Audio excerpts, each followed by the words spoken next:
Bueno, pues buenas tardes. Quiero darles la bienvenida a la sede universitaria. Como saben, y a pesar de las obras que nos tienen ya en los últimos días un poco mareados para poder llegar aquí con normalidad, les quiero dar la bienvenida, agradecerles su presencia aquí en la Sala Altamira de la sede universitaria. Como saben, este es un espacio de extensión universitaria, de divulgación científica, de extensión cultural, artística, que tiene la Universidad de Alicante aquí en la ciudad. Y este es el edificio principal. La sede comenzó aquí en Ramón y Cajal, en lo que fue hace ya muchos años la antigua Escuela de Comercio. Se impartían los estudios de empresa, y luego ya cuando se trasladaron al campus universitario, allí se concentró todos los estudios. Este edificio se remodeló y se dedicó a lo que es ahora. Es un espacio, como les digo, de extensión universitaria. Y esta tarde tenemos un acto, bueno, pues muy bonito para la sede, que viene de la mano de una mujer, pues que es un valladar de trabajo, de acción, de inquietudes, que es Carmen Santiesteban. Y bueno, es un poco la presentación en sociedad, la puesta de largo aquí en la sede universitaria de su fundación, la Fundación Carmen Santiesteban, con una entrega de premios, que es los premios Saber Mirar, en la edición de este año 2023, y presentándonos también el catálogo de una exposición, una actividad que se ha hecho en el seno de la Fundación, una actividad vinculada, bueno, a lo que podríamos llamar el riesgo natural o el tratamiento, la gestión del riesgo natural, la comprensión de los riesgos naturales, en una acción que han llevado a cabo en la isla de La Palma después de la erupción del volcán, como saben, hace 2 años ya, ¿no? O año y medio. Y bueno, pues esta exposición, que tuvo un resultado muy interesante, ha quedado plasmada en este cuaderno que hoy presentamos también aquí de forma oficial. Yo le voy a dar la palabra a Carmen. Ella va a conducir el acto, presentará a los miembros de la mesa, a los que quiero agradecer su presencia aquí, acompañando a la Fundación Carmen Santiesteban, y en definitiva, bueno, pues pretendemos pasar un buen rato. Prometemos no cansarles mucho, pero al menos que sea un rato ameno de ciencia, de cultura y de diálogo con la sociedad. Carmen, tiene la palabra. Muchas gracias, Jorge, y gracias a la Universidad de Alicante por acogernos aquí tan gratamente, porque esta es como ya nuestra segunda casa. Mi primera casa era otra universidad y mi segunda casa, una vez que me jubilé y me vine a Alicante, pues es la Universidad de Alicante, con la que tenemos un convenio y la que siempre nos recibe en todos los actos, en todas las actuaciones, y nos ofrecen muchísimas actividades en las que participar y en las que tengo la suerte de poder aprovecharme de todo lo que por eso la universidad aquí en esta mesa está muy bien representada, porque tenemos al director de esto, que además es catedrático de geografía, y nos va a hablar sobre los temas de las catástrofes. Bueno, sobre algo que como no lo he oído, no sé exactamente. Tenemos a Miguel Richard, que es catedrático de psicología, muy relacionado con los temas con los que nosotros tratamos, y muy especialmente con este tema de la catástrofe natural, y con los sentimientos que verán que se han expresado en relación con ese suceso. Moedano, Roberto, que es de Acción Social, también profesor de la universidad. El Riera, que es el secretario de la Fundación. María Dolores Mulá, que es, bueno, la comisaria y el alma de toda la movida de la acción La Palma, de toda la parte que ha sido la parte artística y no artística, porque ahí puesto el alma y se ha dejado la piel en todos los actos. Y bueno, y tenemos ahí otro artista, pero que nos va a servir de apoyo, que es Pepe Jimeno, que está ahí en la esquina, pero él está pues como apoyo a nuestra labor aquí en la mesa, como apoyo a la labor de programar el ordenador.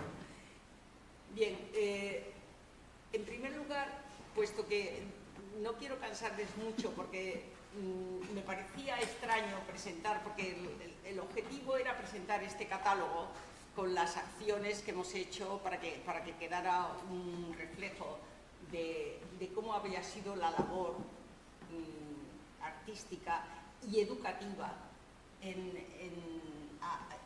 cuando se enfoca una catástrofe. Pero eso no tiene sentido si no digo cuáles son un poquito los fines de la fundación que presido y también la filosofía que subyace en ese proyecto al que he llamado Saber Mirar. Entonces, los fines de la fundación, me voy a ir pasándolos, ¿me pasa el PowerPoint? Entre los fines de la fundación es el desarrollo de las artes, promover de la educación y de la cultura, y también el apoyo a todas las personas que pueden estar en riesgo de exclusión. Claro, esto dicho así es tan genérico que luego había que articular una serie de actividades, y en esas actividades pues nosotros lo que hacemos es promover actividades que ayuden a luchar contra los estigmas que están asociados siempre. Hay un estigma que está asociado siempre a la pobreza y aboca siempre en el fracaso social, en el fracaso educativo y en el fracaso profesional. Tengo que aclarar que cuando aquí en la Fundación hablamos de estigma asociado a la pobreza, no nos referimos exclusivamente a la pobreza en el sentido más económico, sino también a la pobreza intelectual. Porque esa pobreza también existe en la actualidad y luego veremos cómo. Entonces, lo que tenemos siempre es la idea por promover también el arte y la curiosidad por el conocimiento, porque eso es también un bien social. Si promovemos el arte y el interés por el conocimiento en todos sus aspectos, eso es un bien social, además de los alimentos y todo lo que podemos aportar.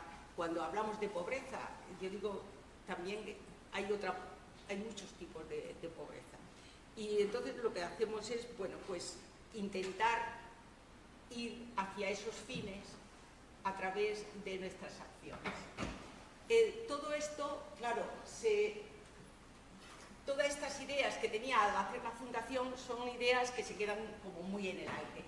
Y se quedan tan en el aire que uno de los patronos, que no lo tenemos aquí hoy porque está enfermo, pues decía, tenemos que ponerlo por escrito. Entonces hice una especie de ensayo en el que volqué esa idea que subyace a la idea de la fundación. Y el título de esto es Saber Mirar. Porque aprender a mirar es una manera de relacionarse con la vida. Y no solamente con el aprendizaje en el sentido académico, sino también con el aprendizaje en cualquier ámbito de la vida, en cualquier ámbito de la sociedad.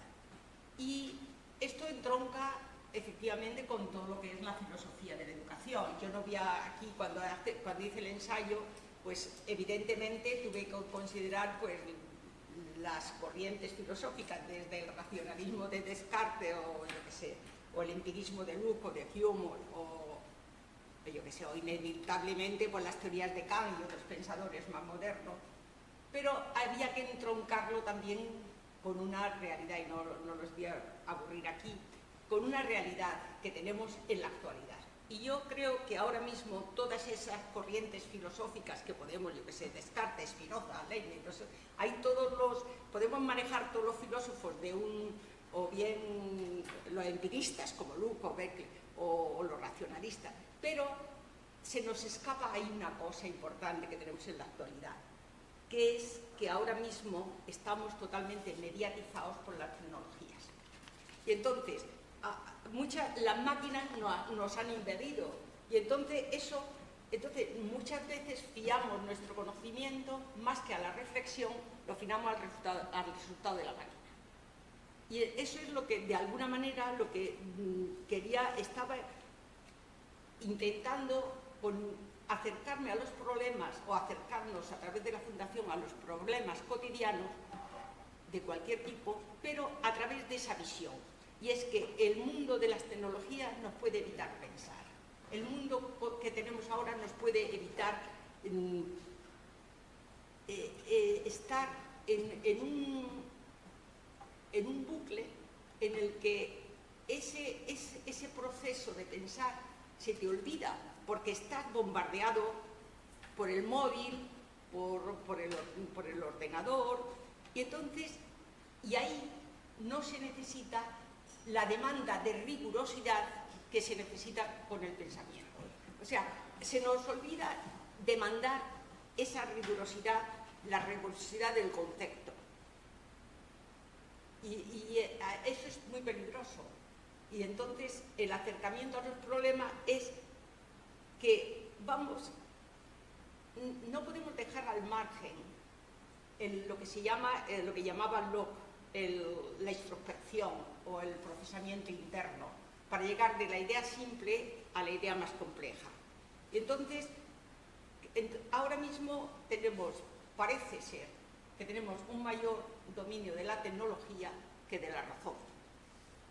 ¿Y eso a qué nos va llevando? Pues eso nos va llevando a un proceso en el que estamos más pensando con las cabezas de otros que con la nuestra propia.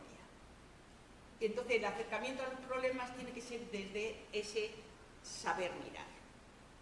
¿Saber mirar qué? Pues saber mirar el problema, y entonces ahí es donde saber mirar no es especializar a los individuos en que sepan mirar, sino en saber luego poder ver, poner en duda y poder analizar. Eso es todo un proceso, y entonces el proyecto lo que propugna es apoyarse en ese saber mirar para luego poder saber ver, y luego, después de saber ver, para desarrollar un espíritu crítico y poder analizar y poder discernir. Llegar a ese discernimiento es cuando vamos entonces teniendo un acercamiento a nuestro propio yo, en esa manera de poder discernir. Pero eso solamente se puede lograr buscando información veraz. Y entonces, cuando se puede dar impulso a la iniciativa y a la creatividad. Si no, se queda uno ahí en la cabeza de otros. Entonces, el acercamiento a nuestros problemas va en ese proceso, ¿no? No los quiero cansar en esto, pero por lo menos que sepan la filosofía que subyace en todo el proyecto, que es saber mirar para poder saber ver, y cualquier problema. Este proyecto, tal como está concebido, posibilita cualquier acción. Una acción educativa, una acción formativa, una acción de acercamiento a un problema de una catástrofe, ¿Cómo nos hemos acercado, por ejemplo, al problema de lo de La Palma? Pues cuando vi el problema que estaba sucediendo, dije, bueno, pues entonces la gente tiene que saber mirar su problema. ¿Quién? Los niños. Y luego expresarse. Y luego en los talleres que hemos hecho, que María Dolores lo ha enfocado maravillosamente bien, pues es luego saber expresar lo que se veía, saber reconocer su momento y saber expresar lo mismo la tristeza que la alegría, y saber conectarse con su mundo. Eso ha sido saber mirar, en lo cual todos ellos han apoyado el proyecto, o sea que por eso están aquí en esta mesa, para hablaros de esa conexión entre la filosofía de la Fundación con los proyectos concretos. Voy a terminar esta pequeña disertación leyéndoles, por ejemplo, por ahí le he entregado una fichita con algunas frases del proyecto Saber Mirar, ¿no? Por detrás están, sí, por ahí hay unas cartulinitas donde hay frases, pero voy a leer una última que dice: la posesión de pensamiento estructurado genera personas con mayor confianza en sí mismas, con mayor independencia de juicio, con mucha resiliencia e impulsa su capacidad creadora. Eso es una de las frases que tengo en este pequeño cosa, yo qué sé, que le he llamado, que podemos llamar, pues un estudio, o mejor, pues lo que es, ¿no? Un ensayo sobre la filosofía que soporta este proyecto. Entonces, dentro de esta filosofía, pues tenemos varias acciones. Una es la que luego vamos a desarrollar más porque están en el catálogo y es lo que nos trae aquí. Y, sin embargo, me voy a permitir decirles también que dentro de esa misma filosofía del saber mirar tenemos un apoyo escolar domiciliario a los niños en riesgo de exclusión social, que lo tenemos en Etiopía. Y también está en el saber mirar, porque yo pertenecía esto se hizo con una asociación a la que yo pertenecía, que también fundamos, y ahora al tener la fundación nos hemos unido. ¿Y qué se trata? Pues se trata también saber mirar, y es dejar a estos niños que son los más excluidos de la sociedad, y están hemos estado en Hawassa y ahora estamos también en Addis Abeba, y es saber mirar cuál es la función, y la función es dejarlos en su tierra, dejarlos con sus gentes, apoyar a sus tutores legales, que suelen ser unas abuelas, unas personas muy, muy lejos de... Puedes pasar fotos. Bueno, estos son los niños este año, una parte de los niños, que algunos están ahí guapísimos porque están hasta con ropitas prestadas para hacerse la foto de fin de curso. Se le ayuda, ¿cómo? Se le ayuda llevándolos a la escuela pública con sus uniformes, con el material escolar, que puedan comer ellos y además que sus tutores legales les salga rentable que vayan a la escuela, que no me los quiten de la escuela por llevarlos ahí a la basura, a buscar basura. Y esto es más rentable. Y además las autoridades locales están también incluidas, porque se les deja un poquito de dinero para que si un niño se pone enfermo, llamen al médico. O sea, y es el saber mirar cuál es la situación de esas personas allí y qué es lo que necesitan, y que ellos también sepan mirar. Y bueno, y tienen unos resultados escolares maravillosos, porque están emocionados, porque es otro mundo, otra vida. Ellos también saben mirar la suerte que tienen de poder estar ahí. Estos son las fotos, se pueden mostrar, pues están ahí con sus tutores legales que apoyan todo, y es que todo el entorno sepa mirar el beneficio de ir a la escuela, por ejemplo, y darle unos estudios que luego van considerando. No sé si en este aspecto, pues bueno, entonces estábamos en Hawassa, pero bueno, allí sabéis que los problemas étnicos son tremendos, ¿no? Las luchas, las matanzas, el problema es terrible. Y luego la pobreza, llevamos allí 5 años, aunque mi fundación solamente tiene 2 y pico, somos muy nuevos, pero como yo estaba en eso, me he involucrado, pues estamos viendo también la situación, porque allí el problema es que hay como un aparente ahora desarrollo, despegue económico. Sin embargo, la pobreza está aumentando. La administración, estos son datos de la administración, solamente en Hawassa estiman que más de 600 niños duermen en la calle y otros 1000 y pico, bueno, pues no saben que duermen en algún sitio, pero están tirados en la calle.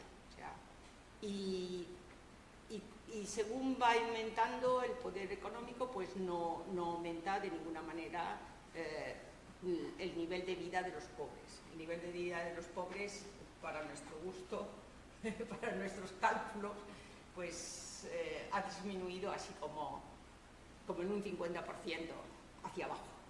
O sea, más riqueza, más pobreza a la vez.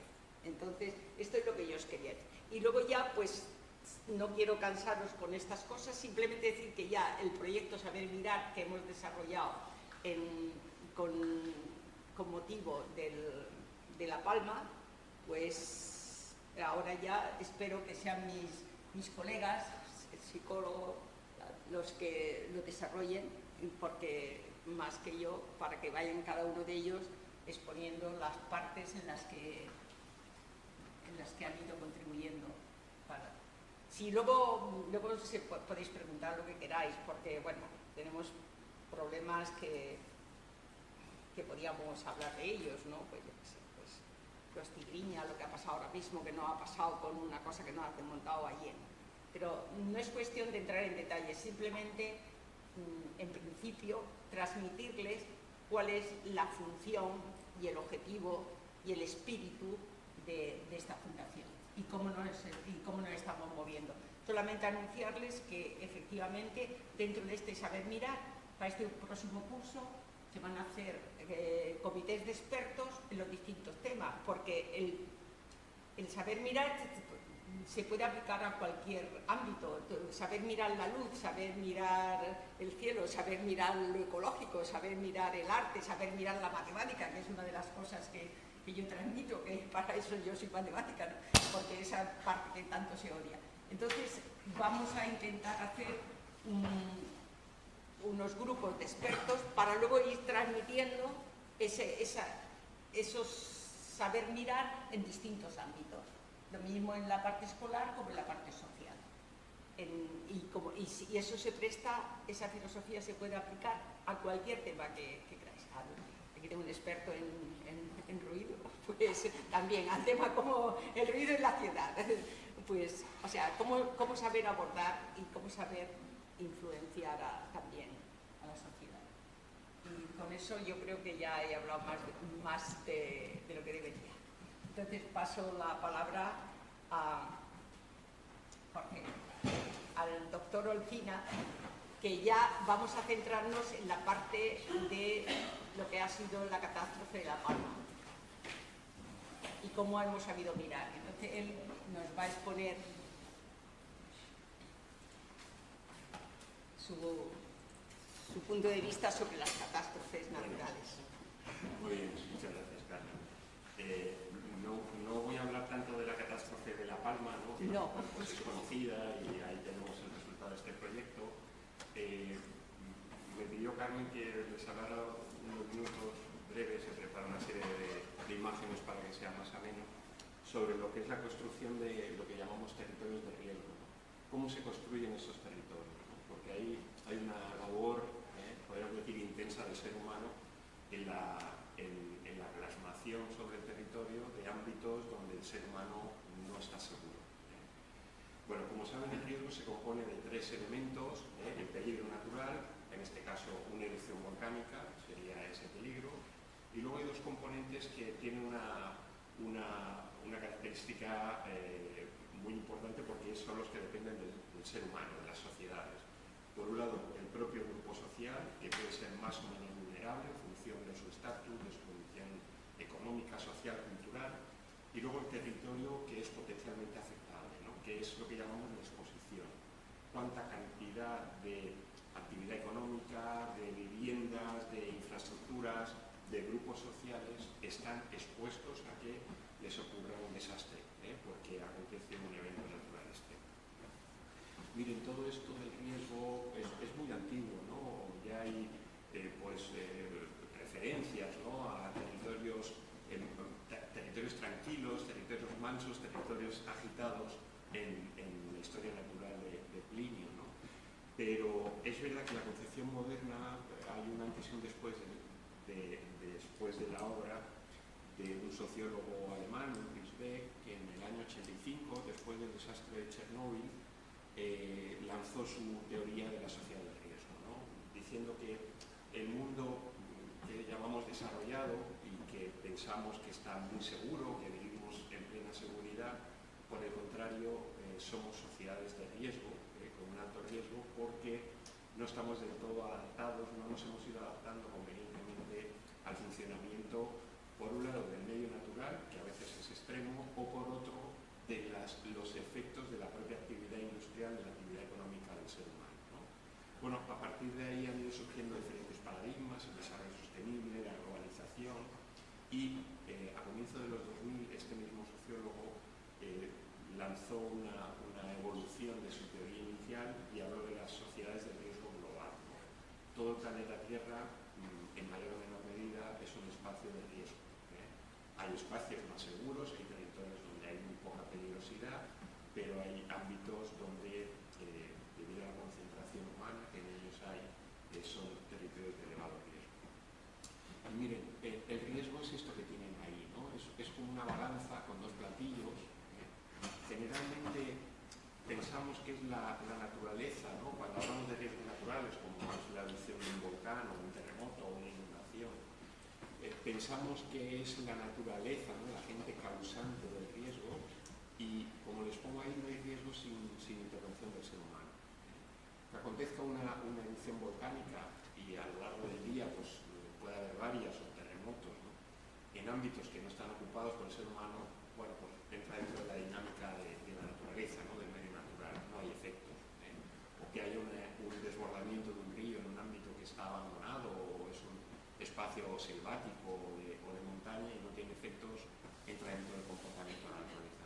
Hablamos de riesgo cuando entra el ser humano a formar parte de ese espacio. Por eso, como ven, en esa balanza de riesgo, el platillo más importante, el que está, digamos, más abajo, es el del factor humano, porque es el que otorga el peso fundamental del grado de riesgo de un territorio. Y desde un punto de vista geográfico, porque saben que yo vengo de la geografía, el riesgo se puede ver, es una plasmación en el territorio. Hay actuaciones que lleva a cabo el ser humano que no están acordes con el funcionamiento de ese territorio y eso lo podemos ver. Por eso hablamos de plasmación, se puede ver, se forman territorios y, como verán ahora, paisajes de riesgo. Ahí tienen algunos ejemplos. Cuando ocupamos, por ejemplo, cauces y luego vienen las inundaciones y tenemos problemas, cuando hacemos un uso indebido de algunos espacios dentro de la ciudad, pensamos que una calle es una calle y pues era un antiguo barranco, una antigua riera, y cuando ha llovido fuerte ha mostrado su fiereza, ¿no?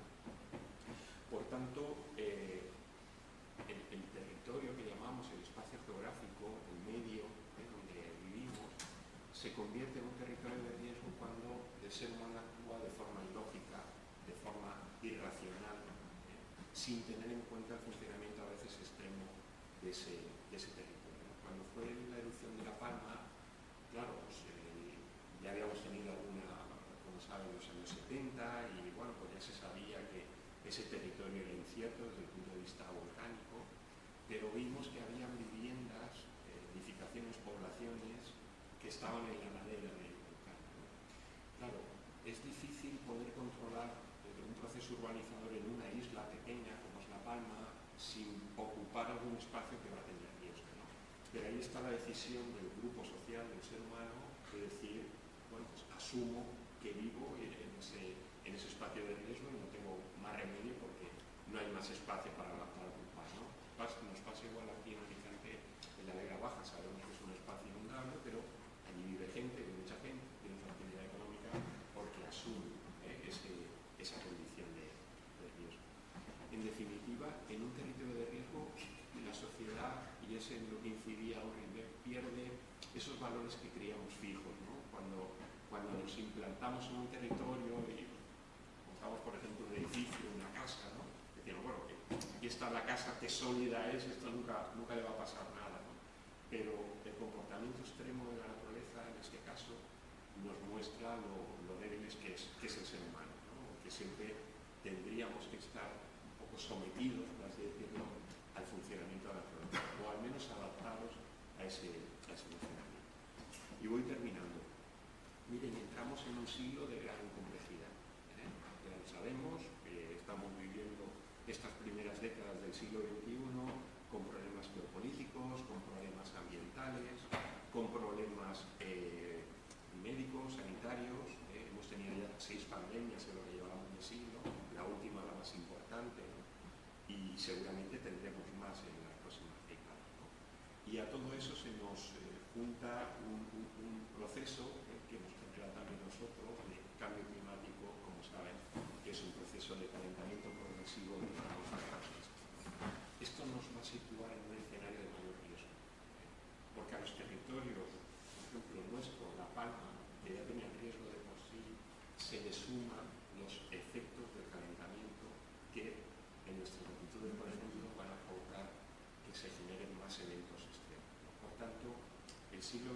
nos aboca a un panorama de mayor riesgo en muchas partes del planeta.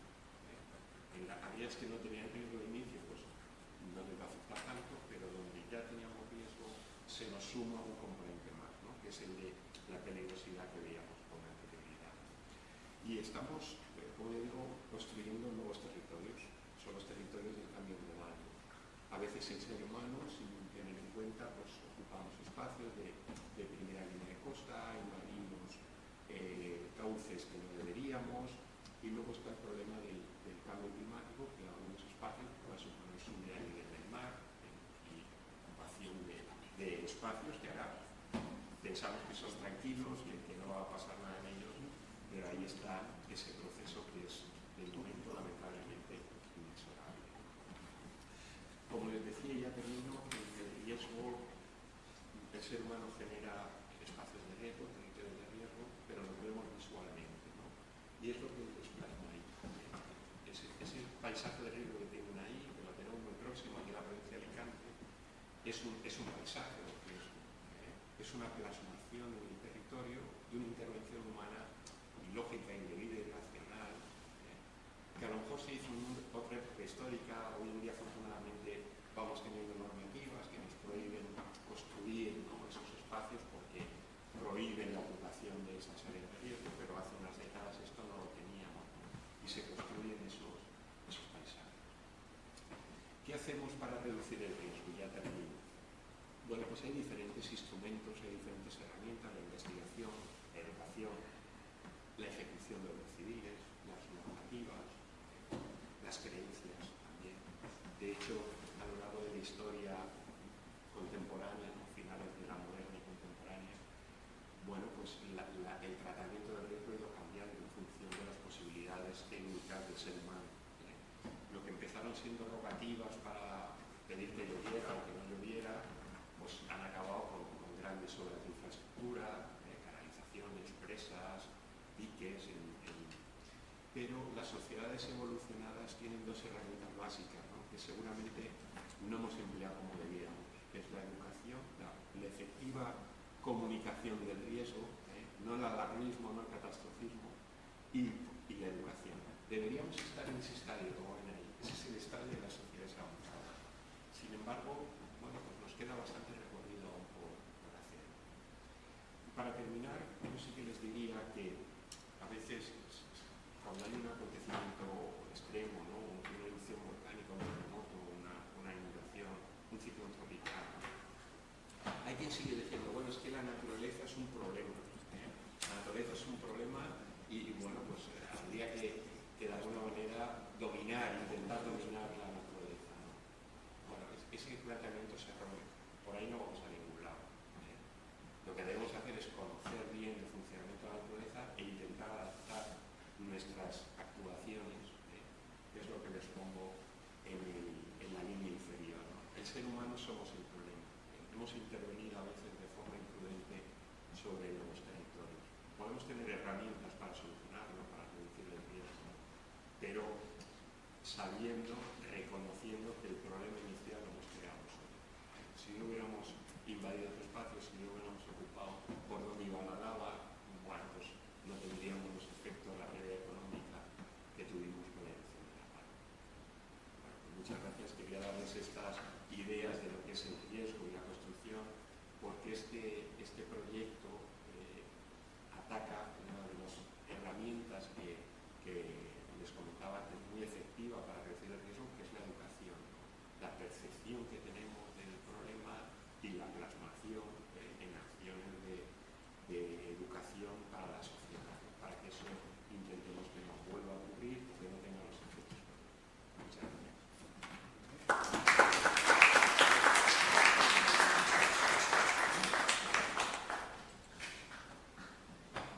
Bueno, pues... ¿Qué? Ah, sí.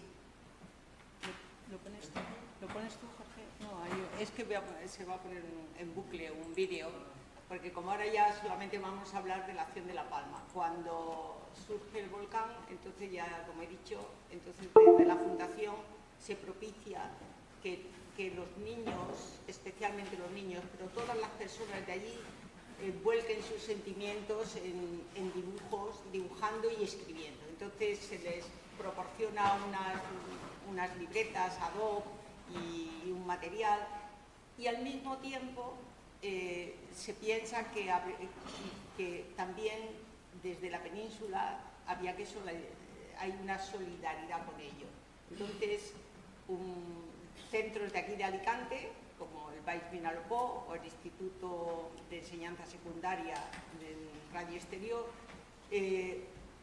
se unen al proyecto, y de ahí se generan una cantidad de escritos y de dibujos, que es lo que luego, cuando ya decíamos que nosotros hablaríamos cuando todo callara. Cuando ya los medios callaron, se hizo una gran exposición con los dibujos de los niños de aquí, de la península, y los niños de La Palma.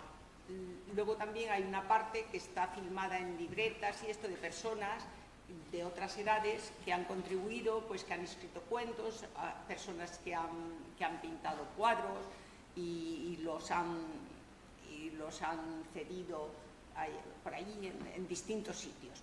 Y luego en esta exposición, cuando se hizo la exposición en Alicante, a esa exposición, a todos los dibujos de los niños le acompañaron 24 artistas de Alicante, o por lo menos que viven en Alicante, y que llenaron, de verdad, pues le dieron un apoyo a esos dibujos infantiles llenos de expresividad y de emociones, de los que espero ahora nos hable nuestro queridísimo doctor Miguel Richard.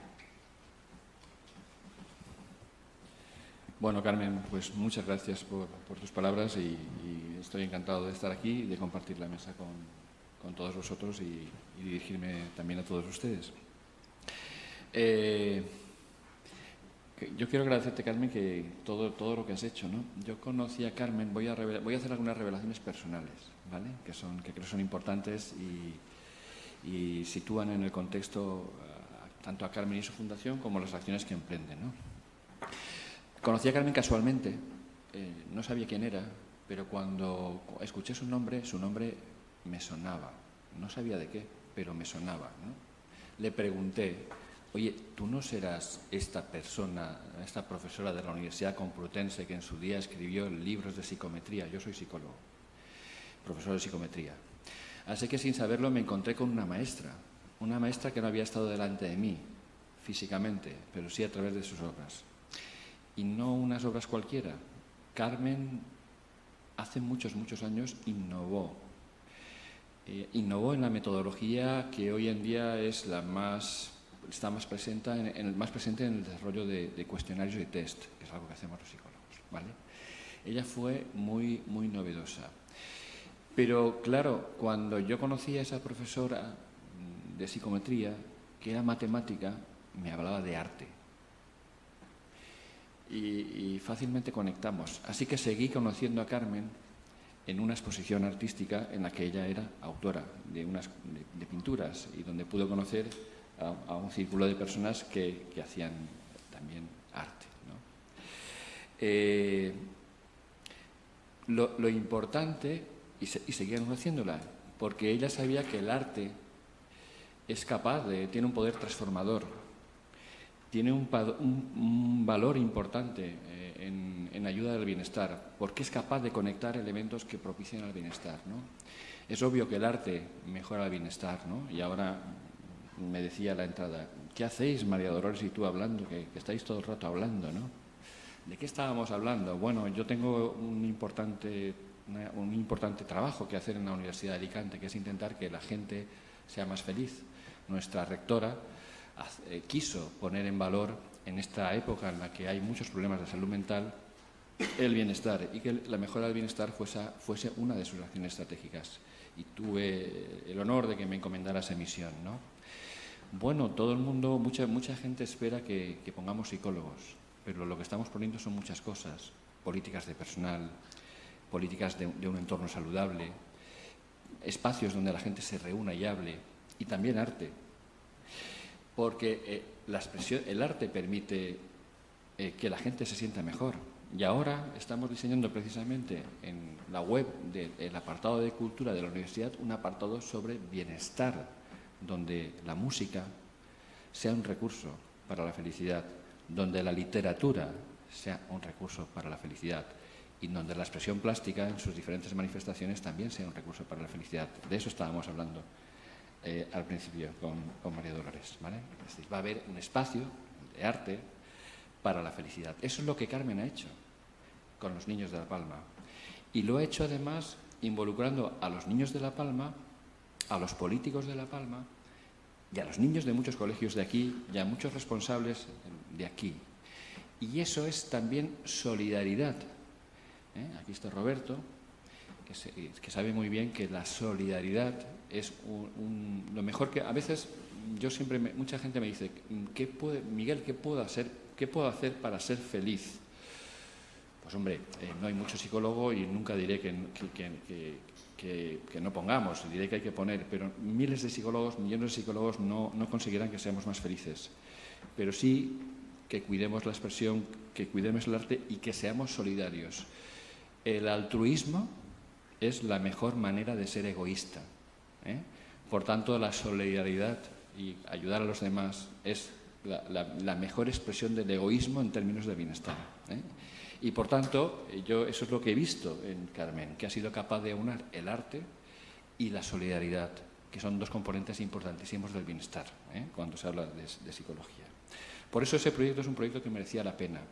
Es un proyecto que ha permitido que los niños de La Palma miren y que los niños de aquí también miren y compartan emociones. A mí coincidí con Carmen y nos caímos bien. Ella ha puesto saber mirar. Yo, por ejemplo, como imparto psicología en la universidad, yo siempre utilizo imágenes de Benjamín Palencia, que es un pintor de la Escuela de Vallecas, que representa muchos sonidos. Yo suelo poner una obra que tiene, que es el oído, en el que se ve una cabeza con un gran oído. Con esa obra, Benjamín Palencia lo que pretendía era mostrar hasta qué punto es importante escuchar, ponerse en el lugar del otro, ser capaz de comprender al otro. Bueno, yo hablo de escuchar, Carmen habla de mirar, pero estamos hablando de lo mismo, de la importancia y la capacidad de ponernos en el lado de los demás, de compartir con los demás y de ayudar en la medida de lo posible a los demás, ¿no? Y eso es lo que Carmen ha hecho posible con esa expresión, aquí y allí. Yo creo que Carmen, además, ha hecho también, mencionaba algo que conecta con lo que decía Jorge, ¿no? En saber mirar, detrás decía que es importante fortificarse internamente con el esfuerzo individual, ¿vale? Ya hablamos de la irracionalidad, de cómo no estamos contemplando muchas cosas. Bueno, Jorge hablaba de catástrofes, pero tenemos también las catástrofes, que yo considero que son catástrofes morales. Y es que estamos en una época no solo de abuso de la naturaleza, sino que también, de alguna manera, pues el posmodernismo o el postmodernismo, ¿no?, nos ha llevado a un espacio en el que parece que todas las opiniones valen lo mismo, donde todo el mundo opina de lo que sea, donde los tertulianos son siempre los mismos y opinan de todo. Eso, cuando yo era joven, no ocurría. Balbín, en La Clave, ponía a expertos que eran expertos de cada tema. Ese modelo no existe. Ahora tenemos profesionales expertos que son capaces de cualquier cosa, y eso es un gesto más y una mirada más de la posverdad, del negacionismo, ¿no? Jorge hablaba de educar, de la importancia de la educación y de la importancia de la investigación, y Carmen hablaba de la importancia del esfuerzo individual. Y yo recomendaría leer a Steven Pinker, ¿no? Y él es un psicólogo que anima ante la visión catastrofista del mundo, y revisando la historia nos hace ver que, a pesar de los baches, hemos progresado. Las condiciones de felicidad y de bienestar son sin duda mejores. Muchas viviendas ahora difíciles son mejores que muchos castillos de los reyes de la Edad Media en condiciones de vida. Pero a pesar de que se puede tener esa mirada, lo cierto es que de alguna manera, y ese es un papel que tenemos en la universidad, tenemos que recuperar un poco la visión ilustrada, ¿no? y recuperar un poco la importancia de la educación y de la investigación y acompañarla del crecimiento del arte para intentar en ese movimiento de ilógica y de irracionalidad poner un poco de razón, ¿no? Un poco de construcción, un poco de moral y con esa visión conjunta de las cosas, ¿no? Yo a Carmen le quiero agradecer esa visión. Ella es matemática, pero no por ser matemática y pensar en términos de estructuras cerradas, deja de sentir, deja de compartir y deja de ser solidaria y expresiva, ¿no? Yo hace poco, y con esto quiero acabar, tenía una situación personal difícil. Mi madre murió hace unos meses, ¿no? Y yo estaba, bueno, soy psicólogo, lo sabía afrontar, lo estaba llevando bien. Muchas personas me llamaron, ¿no? Pero Carmen, que me llamó para otras cosas, le dije que no la podía atender, que estaba involucrado en una situación personal. Y Carmen no hizo mucho más que mandarme un poema. Un poema que me impactó, un poema que me dio paz, que me dio serenidad, que me dio tranquilidad. Esa matemática que hizo con su amigo lo que hace por esos niños de Addis Abeba, por esos niños de La Palma. Así que yo, Carmen, te animo a seguir, y a que esos poemas que lanzas a tus amigos y a los desconocidos pues sigan ahí, ¿no? Y por tanto, nosotros desde la universidad, como mínimo, lo único que podemos hacer es animarte, empujarte y que esta no sea la única acción. Y no quería decir nada más. Muchas gracias y seguiremos defendiendo la ilustración, aunque parece que los tiempos de ella han pasado, pero hay que recuperarlos. Gracias. Bueno.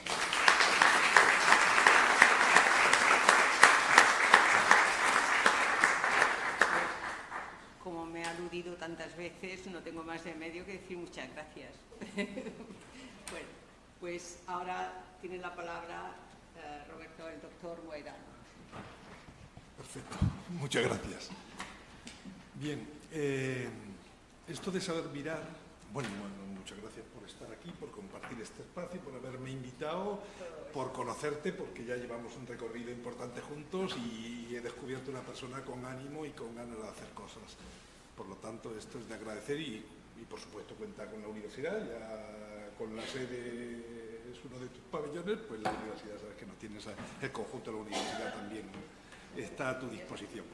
Bien, saber mirar aquí, una prueba de que es una actividad compleja, nos lo demuestra el hecho de que estamos casi perfilando aquello que queremos mirar, en este caso situaciones que generan vulnerabilidad en las personas desde un punto de vista geográfico, de la geografía, perdón, desde la psicología, desde la ingeniería, desde el arte, desde lo social, desde el trabajo social. Y en tu caso desde la matemática.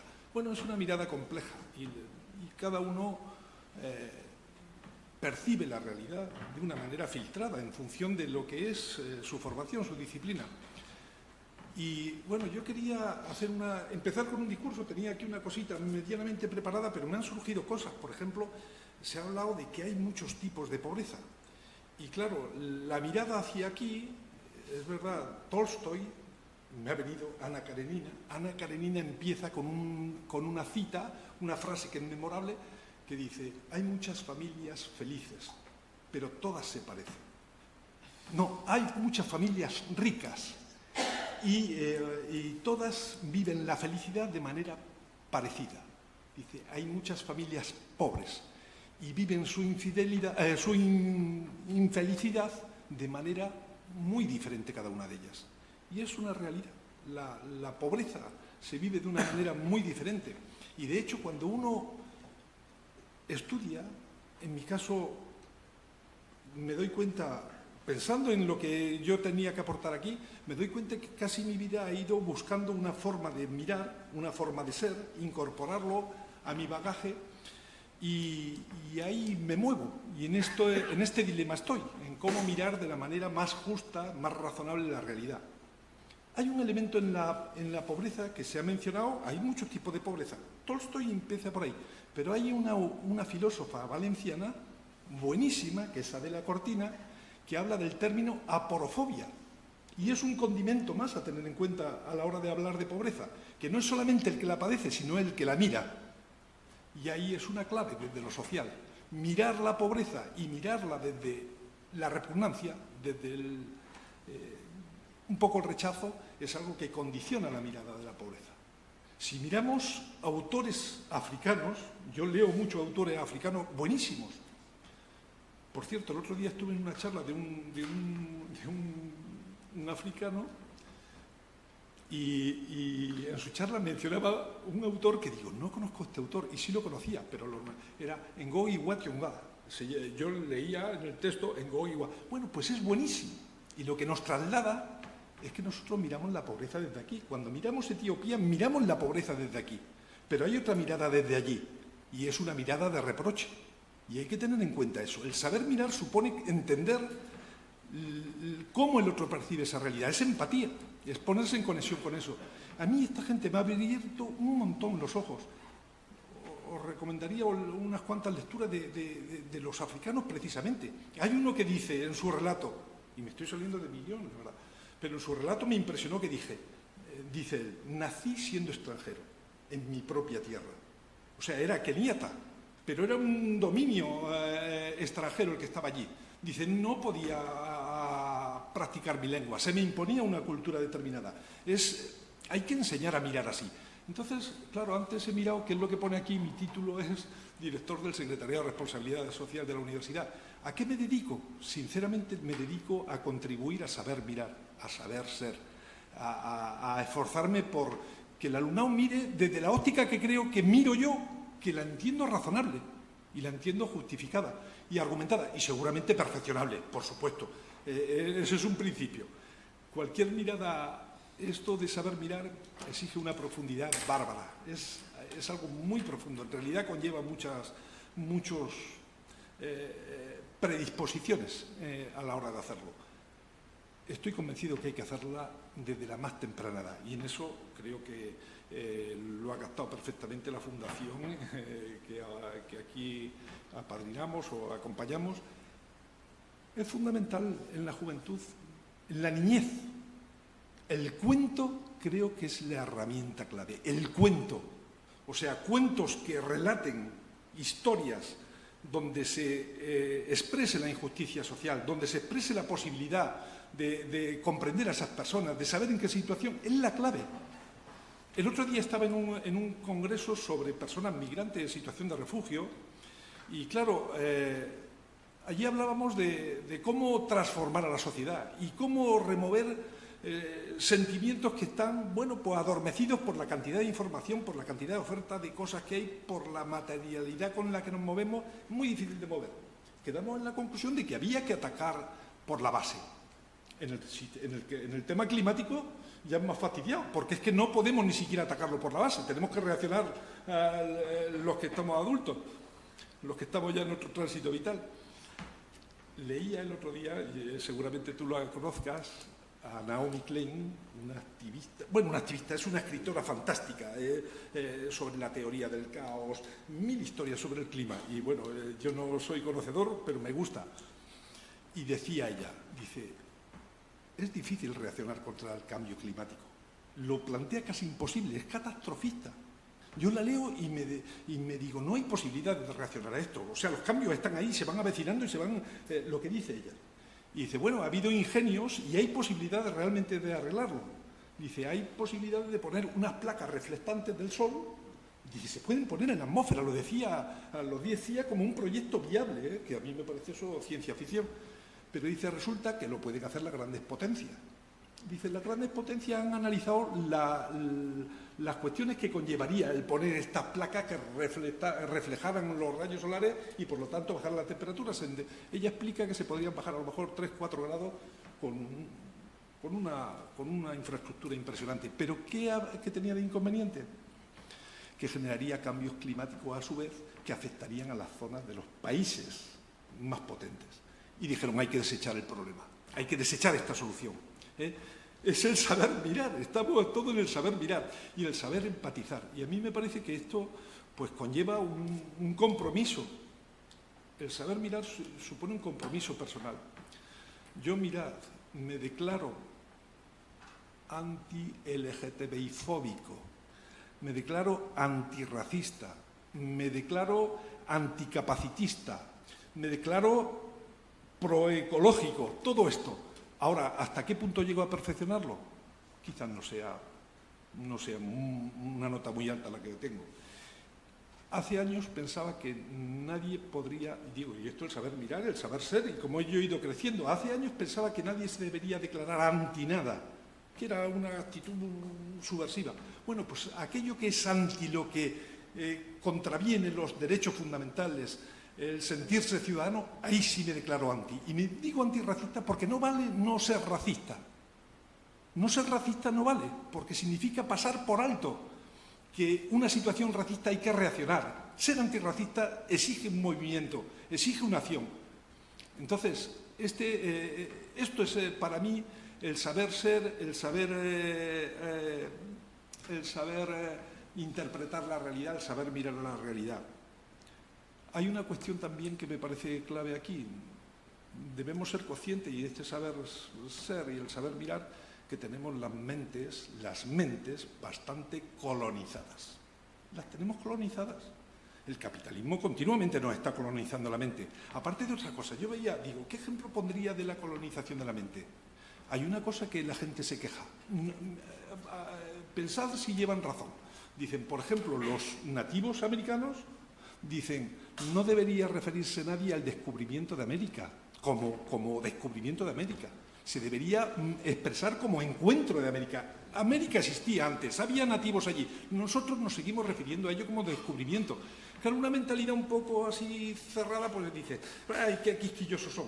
Bueno, es una forma de reconocer que no se ve. Leí en un texto sobre el islamismo, o sobre defensa de valores islámicos, muy respetable, dice, la civilización mundial se refiere al paso del tiempo como antes y después de Cristo. Dice, ¿no podríamos utilizar otra terminología? ¿No podríamos decir antes y después de la era moderna, del año cero de la era moderna? Es un elemento que descolonizaría un poco toda esta idea de que hay una potencia de la que afortunadamente formamos parte y que convendría, bueno, pues por lo menos irse mostrando cada vez un poco más flexible. Yo creo que en esta tarea de ser antirracista, ser anti-LGTBI-fóbico, ser todo esto, lo que uno quiere ser, pues claro, vive con la contradicción. Yo digo ser esto, pero estoy lejos de obtener la perfección. Hay gente que ves y dices, antes cuando hablabas del altruismo, alguien lo ha mencionado, Peter Singer es un autor muy interesante, que tiene un libro que se llama, creo que se llama tal que así, el altruismo, y dice, relata una persona que se llama Zell Kravisky. Zell Kravisky es un tío que tenía una empresa de 40 millones de dólares y decide en un momento de su vida venderla y donarla a quien lo pueda necesitar ese dinero, los 40 millones de dólares, y se queda con los 2.000, 3.000, 4.000 euros que necesitara para vivir. Pero no conforme con eso, tuvieron que verle los psiquiatras y los psicólogos porque decidió donar un riñón, porque tenía dos. Y no lo quería donar al vecino, ni a la ESA, ni al que tenía cerca. Lo quería donar a quien lo necesitara en el mundo. Si era en India, en China, en China. Bueno, los psiquiatras se esmeraron en saber qué es lo que le ocurría a este hombre. Y lo único que explicó, dice, la posibilidad de que me ocurra algo porque me extraigan un riñón y lo done es una entre 4.000. Dice, si yo sucumbiera a mantener mis dos riñones sabiendo que hay alguien que puede sucumbir ante esto, dice, sería resultado de que me quiero 4.000 veces más que otro congénere del planeta. Mirad hasta qué punto hay gente que tiene perfeccionado este camino a seguir, ¿no? Este antirracismo, Yo trato de avanzar por ahí. Yo leía y me dejo influir. El saber ser, el saber pensar, un elemento, un condimento clave que tiene que llevar es el dejarse influir, el ser flexible. Si no somos flexibles, la rigidez no va con esto. Entonces, bueno, pues me ha llamado todo este tipo de cosas y me ha llevado a siempre pensar qué papel juego yo y hacia dónde voy. Esto es camino de perfección. Creo que el camino de perfección, lo decía Fray Luis de León o Santa Teresa, ¿no? El camino de perfección es toda una vida tratando de perfeccionarse. Bueno, pues yo me muevo en estos terrenos y a mis alumnos, claro, noto que las inercias, antes hemos hablado de las nuevas tecnologías y de cosas esas como elementos perturbadores, y es verdad, es muy verdad. Yo a los alumnos cada vez, tristemente, no sé si será porque avanzan los años, que es posible que también, pero los veo más desconectados con estas reflexiones, con el ánimo que tú expresas por entrar en esta sintonía. Los veo cada vez más distantes y no sé si será por efecto de la edad, espero que sí. A veces me desesperanzo más de lo que yo he sido de esperanzado siempre en estos temas, de poder cambiar y poder hacer cosas nuevas. En cualquier caso, yo ya para terminar os diría que para mí la idea del saber mirar, el saber ser, pues es algo fundamental.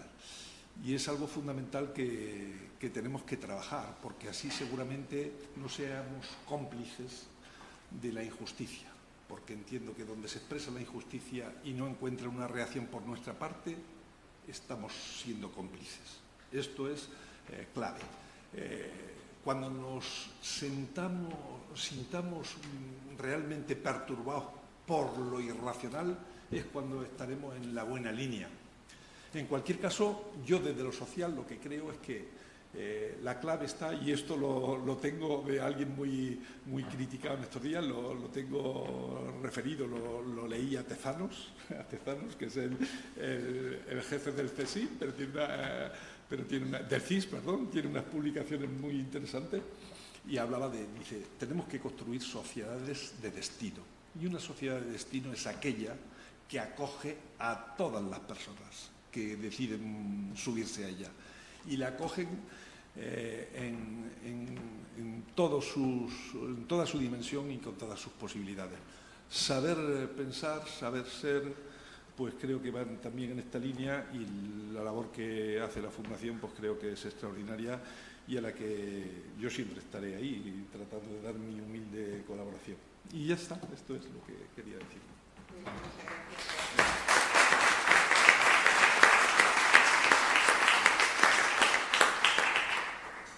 Tiene la palabra María Dolores Mulá, que está artista. Bueno, yo estoy muy contenta de estar en esta mesa con gente tan maravillosa, también acompañada, y quería darle las gracias a Jorge por acogernos aquí en esta sala, esta mira, que ya es como nuestra casa también, es verdad. Y bueno, voy a empezar diciendo que yo le debo mi vida al arte. En momentos difíciles de la vida encontré en él un refugio de bienestar, donde me encontraba a salvo de todo y me permitía vivir una vida dual.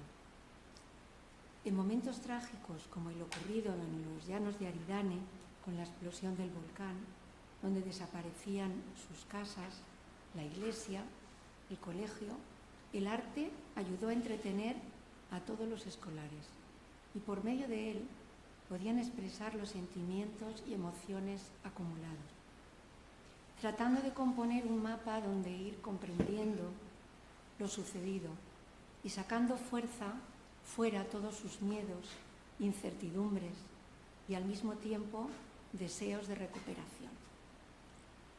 En los dibujos aparecen imágenes de desesperación, impotencia. Desde la mentalidad de la infancia podemos hacer un análisis de lo que piensan y al mismo tiempo de la fuerza mental y el positivismo que algunos tienen, con los deseos soñados de volver a vivir como antes. Simplemente eso ya es mucho. La importancia de compartir emociones cuando son negativas, sabemos que se suavizan y cuando son positivas crecen. Eso es esencial. En este caso de eso se trataba. Urgentemente el enviar al alumnado, a los colegios de los llanos de Aridane, material para el que el alumnado pudiera expresar lo que sentía. Y todo el profesorado ejemplarmente se puso manos a la obra. Sin ellos no hubiera sido posible. lo cual aprovecho para felicitarles por su fuerza y entereza. Ahí se demuestra de verdad lo que es un maestro, una maestra. Gracias por vuestra fuerza.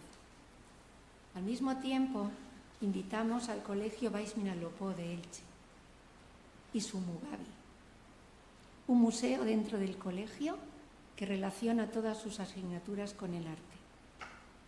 Acompañarles en el mismo proceso desde la península, enviando en sus dibujos mensajes de ánimo, aprendiendo la importancia de ser solidarios. Asun y Magda están aquí. Las promotoras del museo lo comunicaron al resto del profesorado y todos se sumaron a participar. En total fueron 600 trabajos. Gracias por vuestra generosidad. Alicante también estuvo representado por Colegio Mediterráneo y Radio Exterior, con su profesora Inma. Gracias por vuestra implicación. Granada también quiso sumarse a este proyecto tan importante como es la compañía a pesar de la distancia. Gracias por vuestra participación.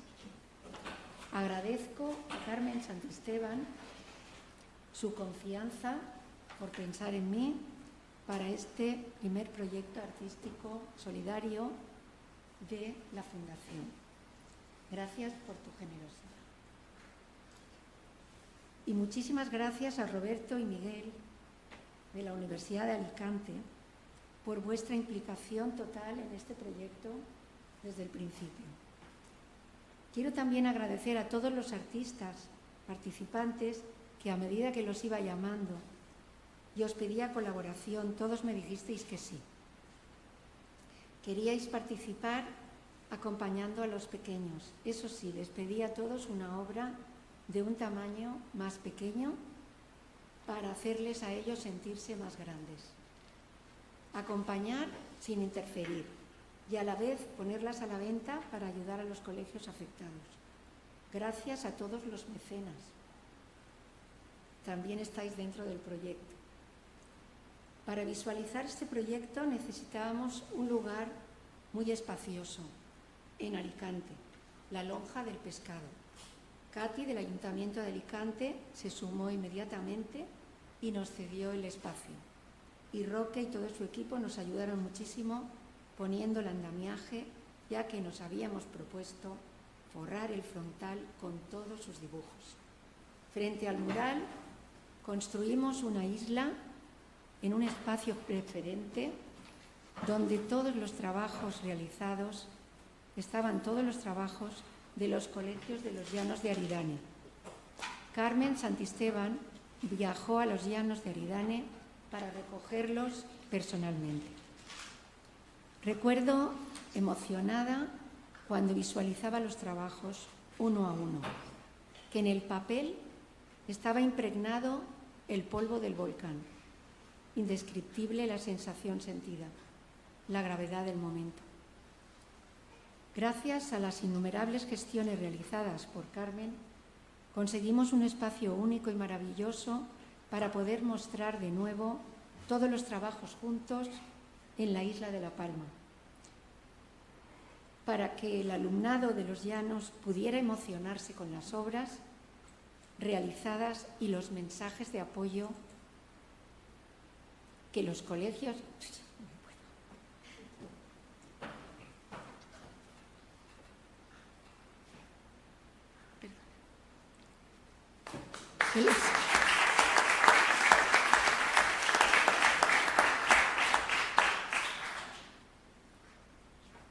que los colegios de la península les ofrecían.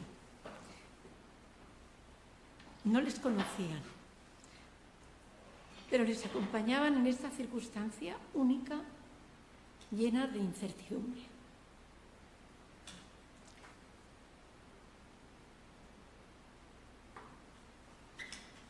En el Museo Arqueológico nos recibieron con los brazos abiertos. Todo el equipo nos facilitó la ayuda necesaria para el montaje de la exposición, desde Jovita, Andrés, el consejero de Educación, y las maestras con Inma a la cabeza, volcada desde el principio. También fueron muy importantes los diferentes talleres familiares, tanto en la Lonja de Alicante como en el Museo Arqueológico de los Llanos de Aridane, puesto que el volcán ya estaba dormido. Afortunadamente, el paisaje había cambiado. La lava, adentrándose en el mar, cambió el relieve de la isla y así quedó reflejado en los últimos trabajos. Sin duda, el reto lo hemos cumplido y lo hemos conseguido entre todos. Sin duda, el arte transforma el mundo. Los artistas somos capaces de transmitirlo a través de nuestras obras e invitar a nuestros alumnos a mostrar su universo particular sobre las emociones. Gracias infinitas.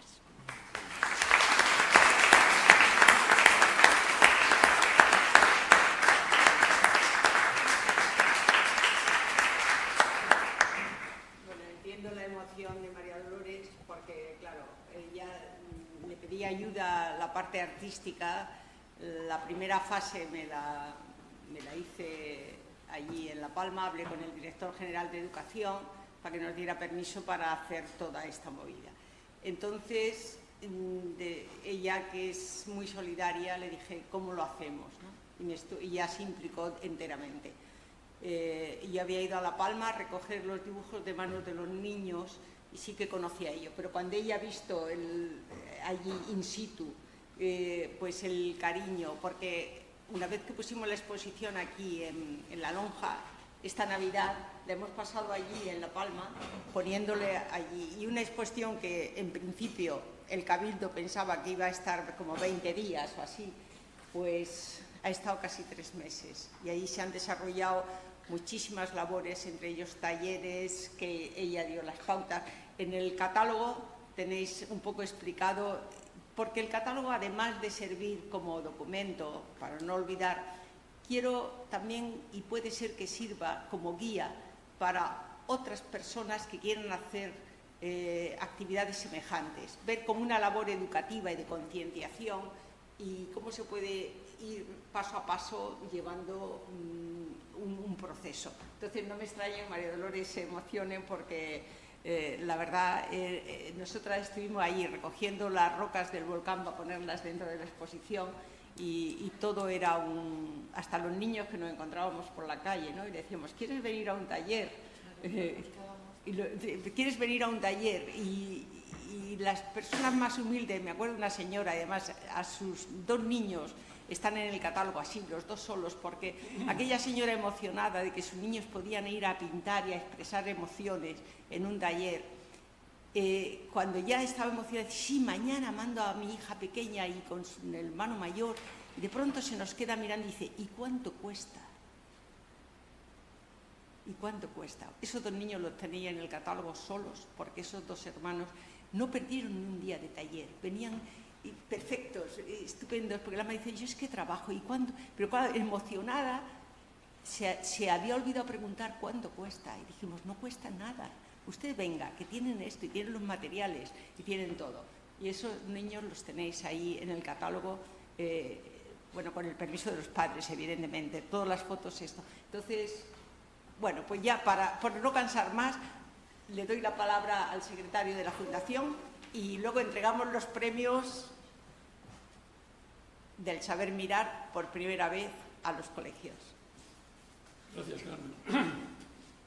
Bueno, buenas tardes a todos. Después de las intervenciones de mis compañeros de mesa, viene la parte prosaica. Yo aquí estoy como secretario, pero tengo que decir, antes que nada, que tengo que daros las gracias porque, no sé, me ha parecido algo impresionante, me ha parecido unas lecciones magistrales, permitírmelo, que, os digo la verdad, voy a visionarlas tranquilamente porque esto se está grabando y, entre otras cosas, quiero apuntarme los nombres de estos autores que habéis nombrado. Y repito, muchísimas gracias. Hay que saber mirar y hay que saber escuchar lo que hoy se ha escuchado aquí.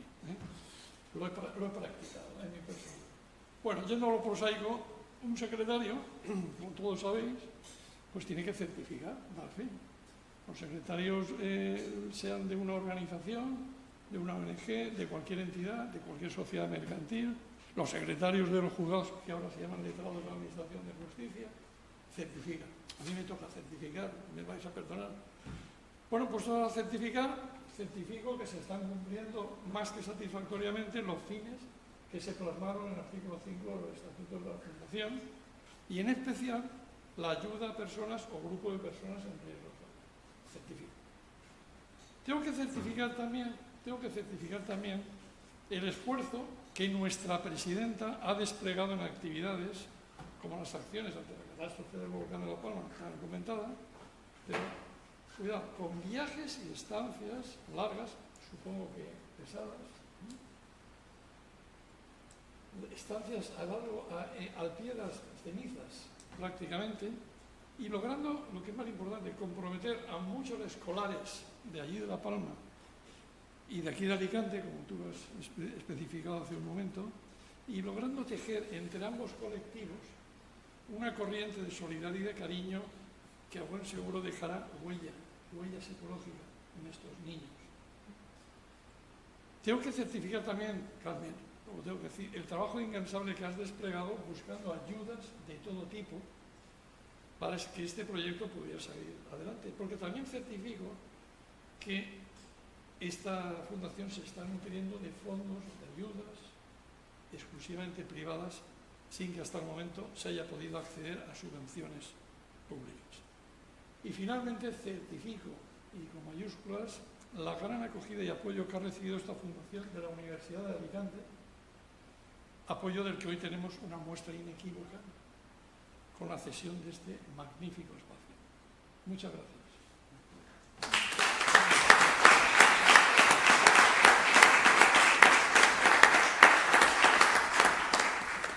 Bueno, pues todas las cosas que hemos hablado y todos los agradecimientos, que no es hora de expresarlos, por favor, leed la paginita de agradecimientos que hay en el catálogo. Yo os rogaría que la leyerais despacio, porque lo mismo se me ha olvidado alguien, espero que no, pero creo que es mucha la solidaridad que hay en todas las acciones que se hacen. Así que vamos a entregar los premios a institución, que es el colegio, el País Vinalopó, que puso a todos los niños, a trabajar por esta causa, y entregaron más de 600 dibujos, uno por niño, no es que 600, no, uno por niño, para este proyecto, y algunas libretas y muchas más cosas que han hecho por nosotros. Así que le vamos a dar el premio institucional de este año, del saber mirar al País Vinalopó, y quiero que se lo entregues tú, María Dolores, porque tú fuiste quien conectaste con Magda, así que estaríamos encantadísimos de que recibierais, porque el honor es nuestro de que hayáis participado. Entonces, Magda, sí, Magda,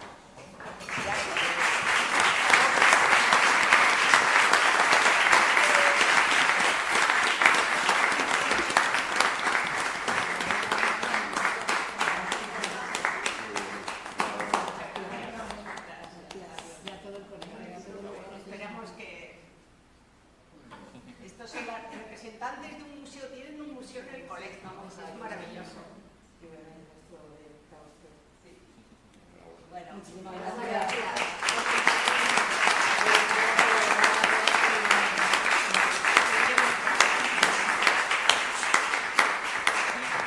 Aquí hay otro premio también para el instituto, pero que por circunstancias ajenas a ellos en el último momento no han podido venir a recoger el premio, que es del Instituto Radio Exterior. Pero bueno, y hay un premio que veréis que es diferente, que es un premio de un diseño transparente. Este es un premio individual. Este premio individual es para un artista que se llama, está aquí presente, se llama Esperanza Cano, que es la que ha hecho los diseños de estos premios, que desde el día cero que empecé a pensar en mi fundación me han estado ayudando, me ha hecho todos los diseños. El logo que habéis visto que es una... Bueno, ese logo se consiguió después de aguantarme mucho, pues ahora quiero un ramo de espigas con un libro, ahora no.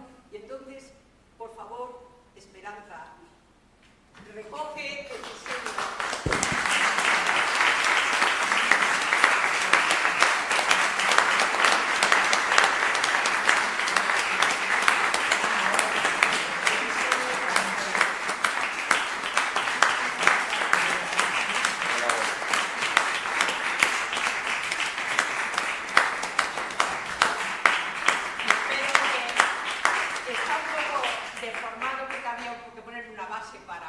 Está un poco deformado, perdona, porque los artistas son muy especiales, porque no hemos tenido que quitar un trocito de aquí para apoyar, pero espero que no sufras mucho por esto y que sigas diseñando muchísimas cosas, siempre, siempre, siempre gratuitamente, siempre aguantando. Ahora quiero un ramo de espiga, ahora no sé cómo es el diseño, vamos a hacer esto. Desde muchos meses, muchos días y mucha labor por detrás y aportando muchísimo, ha aportado más de lo que estoy diciendo aquí para los niños de La Palma. Diseños especiales, les ha mandado montones de cosas. Por favor, transparente. Gracias.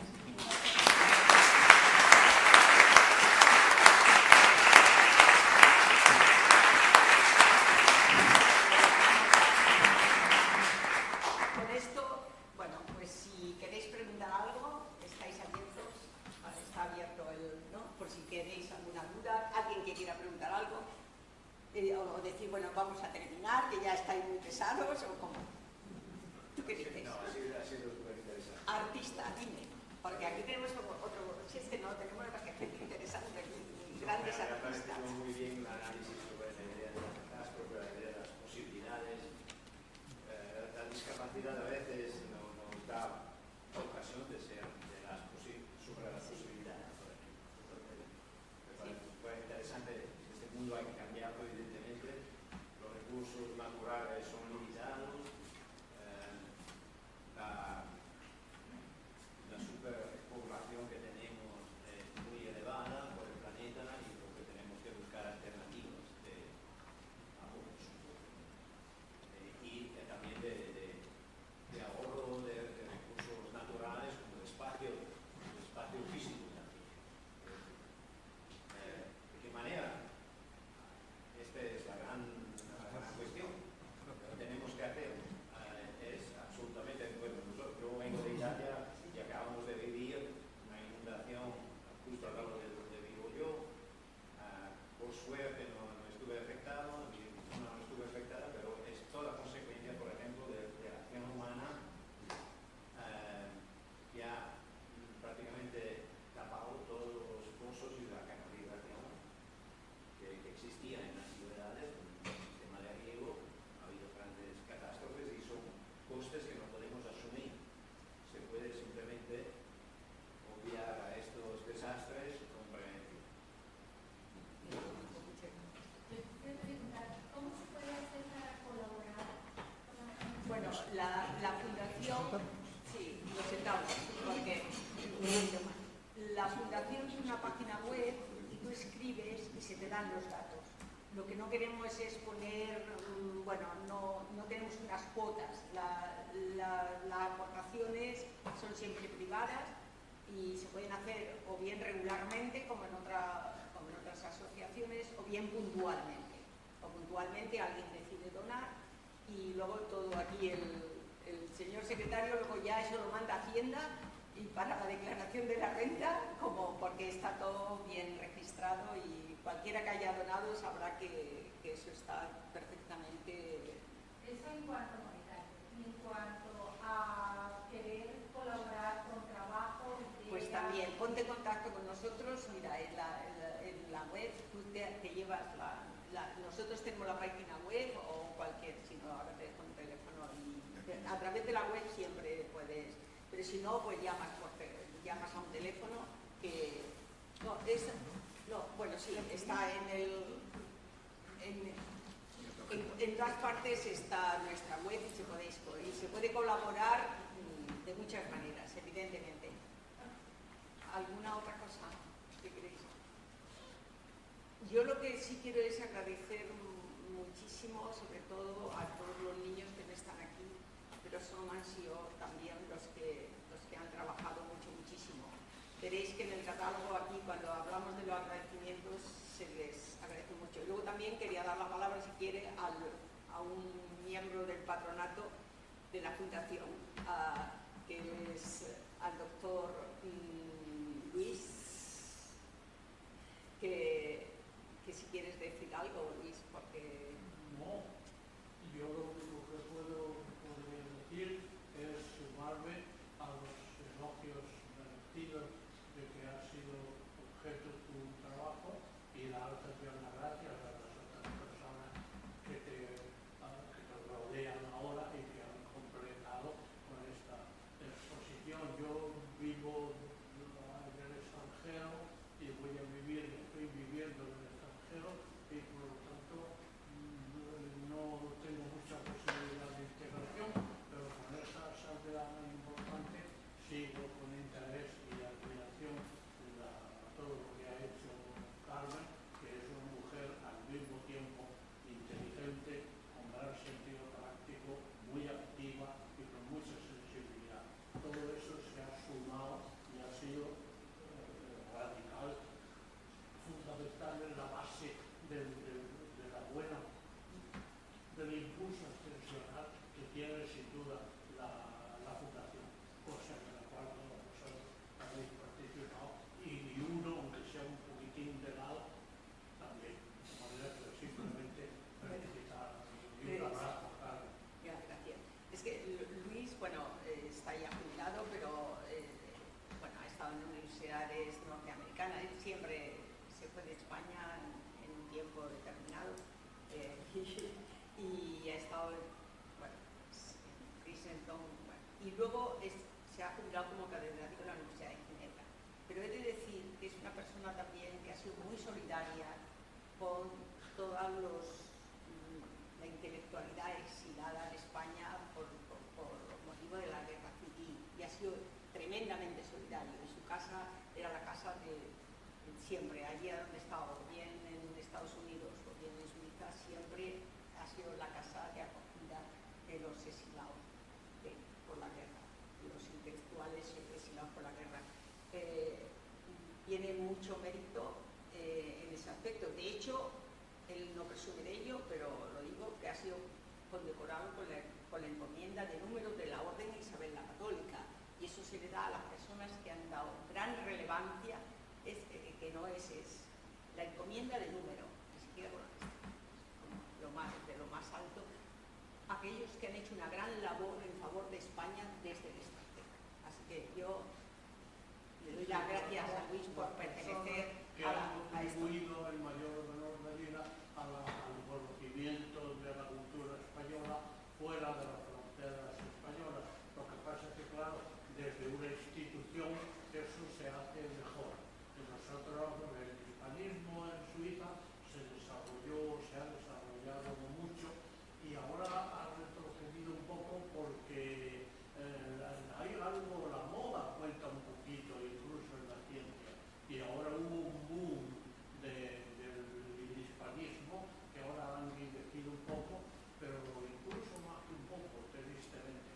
Pero en fin, yo he sido testigo de un proceso que duró bastantes años, donde prácticamente no había nada, hasta todas las universidades de Suiza tienen ahora una unidad española, aproximadamente con una decena o incluso docena de docentes de los diferentes rangos, y yo he contribuido muchos años a eso en la medida de mis fuerzas, y la verdad que estoy satisfecho. Tengo he tenido muy buen feeling con la Confederación.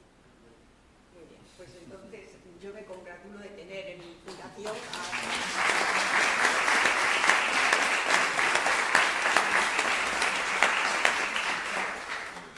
Si no hay más preguntas, os liberamos a que vayáis a las obras.